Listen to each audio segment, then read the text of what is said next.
Dijous, 16 de gener. Diferents plataformes d'afectats per la hipoteca de Catalunya han realitzat avui una acció conjunta ocupant de forma pacífica fins a 50 sucursals de Bankia repartides arreu del territori català.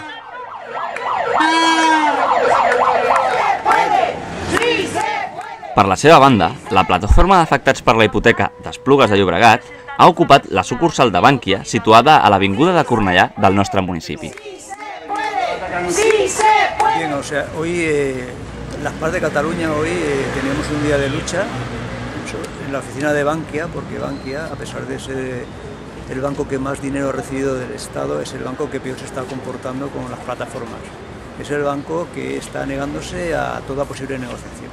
Entonces hoy la plataforma de Cataluña hemos decidido hacer una acción conjunta y estamos ocupando 50 oficinas de Cataluña.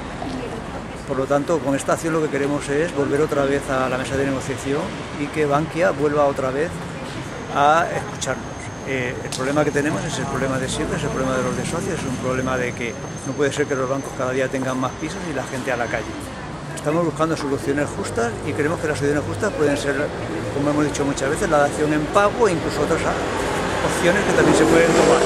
Pero sobre todo la acción de hoy es mayoritariamente esta acción es para que Bankia se siente a negociar con los afectados. Nosotros esperemos que haya solución porque de lo contrario empezamos año nuevo, vida nueva, lucha nueva. Por lo tanto, si Bankia no nos quiere hacer caso, pues haremos como hoy, no dejaremos que las oficinas se abran y estaremos aquí los días que haga falta hasta que este tema se solucione.